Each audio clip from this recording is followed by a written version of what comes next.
ওয়ালাইকুম বন্ধুরা, তোমরা কেমন আছো? আশা করি তোমরা সকলেই ভালো আছো। তো আমি সাদমান রশিদ ফাহাদ তোমাদেরকে ডাইনোসরের গল্প পর্ব 4-এ তোমাদেরকে স্বাগতম জানাই। তোমরা আগের পর্বের মতোই এই পর্বে আরও কিছু ডাইনোসর সম্পর্কে জানবো। প্রথমেই আমরা জানবো পেটারন সম্পর্কে। এই হলো সেই পেটারন, তোমরা কাছ থেকে দেখে রাখো।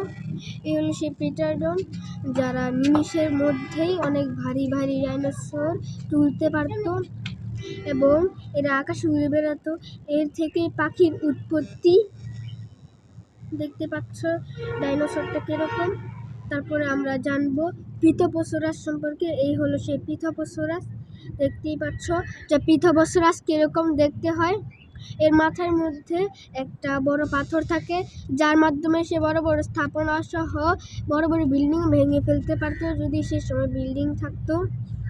আর এরা খেত লতা পাতা। এদের হাড় সর্বপ্রথম মঙ্গোলিয়াতে পাওয়া যায়। পরে আমরা জানবো ভেলোসিরাপ্টর সম্পর্কে। এই হলো সেই ভেলোসিরাপ্টর। এই ভেলোসিরাপ্টর এর গতি হলো 90 কিলোমিটার প্রতি ঘন্টায়। তো এ হলো মাংসাশী আর এদের হাড় সর্বপ্রথম মঙ্গোলিয়াতে পাওয়া যায়।